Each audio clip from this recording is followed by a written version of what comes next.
வணக்கங்க. இதுக்கு முன்னாடி நம்ம ஒரு 14 கொஸ்டின்ஸ் வந்து அப்லோட் பண்ணியிருந்தோம். Most important questions. அது ஒரு செட்டு, அதாவது 5 மார்க்கில் ஒரு 14 கொஸ்டின்ஸ் அண்ட் 3 மார்க்ஸில் ஒரு 14 கொஸ்டின்ஸ் நான் உங்களுக்கு அப்லோட் பண்ணியிருந்தேன். ஸோ அந்த ஃபஸ்ட்டு செட்டை நீங்கள் நல்ல தரவாக படிச்சிருங்க. அதுக்கப்புறமா அடுத்த இந்த செட்டையும் நீங்கள் ஃபாலோ பண்ணுங்கள். இதுலேயும் ஒரு 14 5 மார்க்ஸ் கொஸ்டின், ஒரு 14 3 மார்க்ஸ் கொஸ்டின் இருக்குது.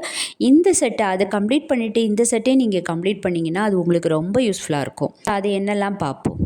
ஸோ அந்த கொஸ்டின்ஸ் தான் இப்போ உங்களுக்கு டிஸ்பிளேயில் வந்துட்டுருக்கு. சப்போஸ் இன்னும் கொஞ்சம் டீட்டெயிலாக நீங்கள் வந்து சேனல் சப்ஸ்கிரைப் பண்ணிவிட்டு போய் பாருங்கள். அதில் 3 மார்க்ஸ்க்குள்ள ஆன்சர்ஸும் நம்ம கொடுத்துருக்கோம். ஸோ இந்த ஃபஸ்ட்டு செட்டை நோட் பண்ணி வச்சுக்கோங்கம்மா. இப்போ நம்ம அந்த செகண்ட் செட்டில் உள்ள எல்லா கொஸ்டின்ஸையும் ரீட் பண்ணுவோம். Derive the torque on a dipole in a uniform electric field. Second question, derivation of the expression for the potential energy of the system of charges. Question, derive the expression for the drift velocity of electron in a conductor. Question, derive the balance condition of Wheatstone bridge. Next one, derive the magnetic field due to current carrying straight wire. Biot-Savart law use பண்ணி derive the force between two parallel current carrying conductors. இது ரொம்ப முக்கியமான கொஸ்டின்மா. Derive the magnetic dipole moment of current. 8th question, derive the Faraday's law of electromagnetic induction. 9th question, derive the expression for self-induction of the coil. 10th, derive the expression for the phase difference between voltage and current in a AC circuit. 11th, derive the expression for the magnification of compound microscope. 12th, derive the expression for nth orbit in Bohr model of the hydrogen atom. 13th, explain binding energy curve. 14th, Snell's law of proof using Huygens principle. இது வந்து 5 marks. அடுத்தது வந்து 3 marks. Derive the electric field due to uniformly charged plate by Gauss law.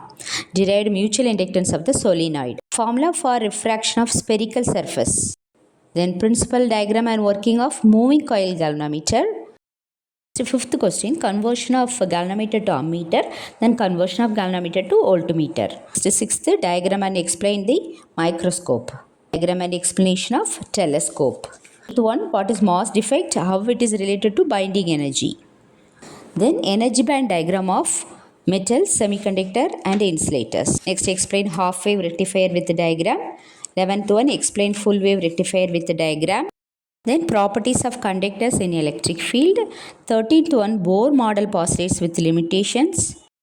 Then 14th, nuclear force properties. So இப்போ நம்ம first set 14 questions, second set வந்து ஒரு 14 questions 5 மார்க்ஸும், அதேமாதிரி first settle ஒரு 14 கொஸ்டின்ஸ் 3 மார்க்ஸும், செகண்ட் செட்டில் ஒரு 14 questions 3 மார்க்ஸும் கொடுத்துருக்கோம். இந்த 28 கொஸ்டின்ஸையாவது நீங்கள் நல்ல தரவாக பண்ணிட்டு போனால் ரொம்ப யூஸ்ஃபுல்லாக இருக்கும். இதுக்கு ஆன்சர்ஸ் வந்து நான் உங்களுக்கு கொடுக்கறதுக்கு ட்ரை பண்ணுறேன். ஸோ என் சேனலை நீங்கள் சப்ஸ்கிரைப் பண்ணி வச்சுக்கோங்க. அப்பப்போ வர ஆன்சர்ஸை வந்து அதை பார்க்குறதுக்கு உங்களுக்கு ஈஸியாக இருக்கும். நான் போடுற ஆன்சர்ஸ் எப்படி இருக்கணும் அப்படின்னா உங்களுக்கு ஷார்ட்டாக இருக்கணும், அதே சமயம் புரிகிற மாதிரி இருக்கணும். ஸோ நான் அதை வந்து ஷார்ட் அண்ட் ஸ்வீட்டாக கொடுக்கறதுக்கு ட்ரை பண்ணுறேன். ஸோ நீங்கள் சப்ஸ்கிரைப் பண்ணி வச்சுக்கோங்க. ஸோ 3 மார்க்ஸ்க்குள்ளே ஆன்சர் இப்போ நான் ஒரு வீடியோ போட்டிருக்கேன், அதையும் நீங்கள் பார்த்து படிச்சுக்கோங்கம்மா. Thank you. Wish you all the best.